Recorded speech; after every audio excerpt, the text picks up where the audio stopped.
آگے حدیث نمبر 15 ذکر کی کہ قال رسول اللہ صلی اللہ علیہ وسلم الغیبۃ اشد من الزنا. آپ نے فرمایا کہ غیبت زنا سے زیادہ سخت ہے. رواہ البیہقی. اور اس حدیث کو روایت کیا امام بیہقی نے شعب الایمان میں. تو یہ حدیث بیہقی کی روایت ہے اور اس کا ترجمہ یہ ہے کہ الغیبۃ اشد من الزنا. غیبت زنا سے زیادہ سخت گناہ ہے. اب یہ دونوں گناہ کبیرہ ہیں. اگر آدمی زنا کرے نعوذ باللہ من ذالک، لواطت کرے نعوذ باللہ من ذالک، تو یہ گناہ کبیرہ ہیں. زنا، لواطت، یہ سب گناہ کبیرہ ہیں.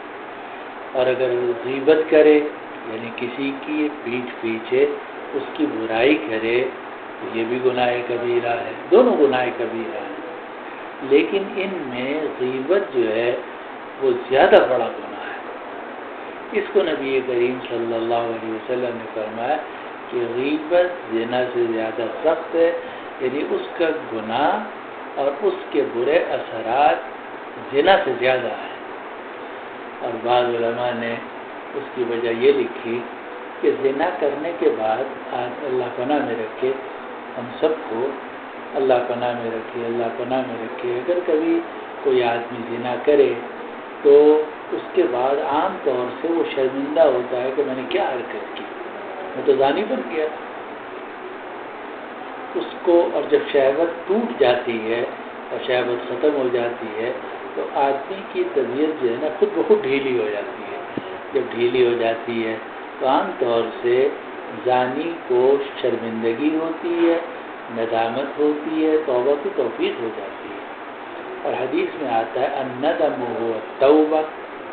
مرفوع تو نہیں ہے لیکن موقوف ہے. الندم هو التوبہ کہ شرمندگی نام ہے توبہ کا. تو عام طور سے زنا اور اس جیسے کاموں کے بعد توبہ کی توفیق ہو جاتی ہے. آدمی کہتا ہے میں نے کیسا کیا، اللہ تعالیٰ مجھے معاف فرمائے. دل میں بھی توبہ کرتا ہے. اور جناب آج کل تو یہ نیٹ وغیرہ ہے، اس میں جناب الٹی سیدھی چیزیں سامنے آ جاتی ہیں، تو اس کے بعد آدمی کا دل خراب ہوتا ہے. توبہ کی بھی توفیق ہو جاتی ہے اور آدمی اللہ تعالیٰ سے توبہ کر لیتا ہے. لیکن غیبت اگر کوئی شخص کرے تو عام طور سے اس کو توبہ کی توفیق نہیں ہوتی، کیونکہ غیبت ہمیشہ سچی ہوتی ہے.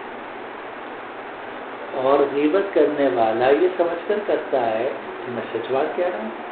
میں جو اس کو کہہ رہا ہوں کہ جناب وہ نماز نہیں کرتا تو باقی وہ نماز نہیں کرتا، بے نمازی ہے، اور وہ جناب اس کے اندر یہ برائی ہے، یہ برائی ہے. اب وہ یہاں مجلس میں موجود نہیں ہے اور آپ اس کی برائیوں کو اس کے پیٹھ پیچھے بیان کر رہے ہیں، یہ غیبت ہے. اور جب آپ یا کوئی بھی آپ کیوں کوئی اور آدمی جب غیبت کرے گا تو غیبت کرنے کے بعد اس کو عام طور سے شرمندگی نہیں ہوتی، بلکہ نیک لوگ زیادہ غیبت کرتے ہیں.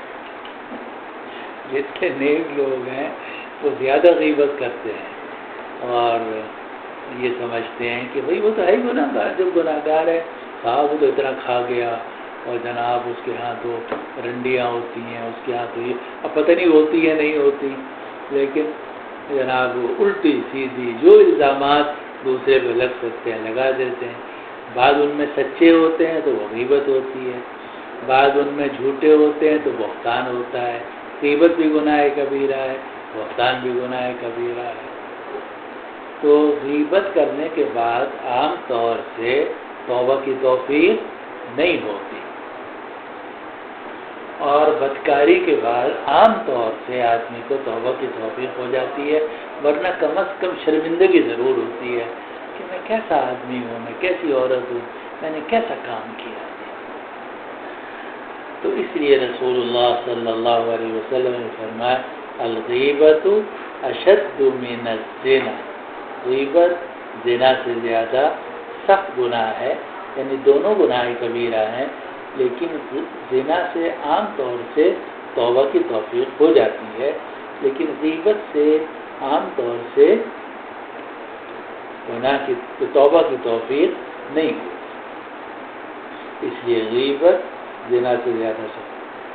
حضرت حاجی امداد اللہ صاحب مہاجر مکی رحمۃ اللہ علیہ فرماتے تھے کہ ایک گناہ باہی ہوتا ہے، ایک گناہ جاہی ہوتا ہے۔ گناہ باہی کا مطلب شہوت والا گناہ، اور ایک جاہی گناہ جو تکبر ظلم کی وجہ سے ہو۔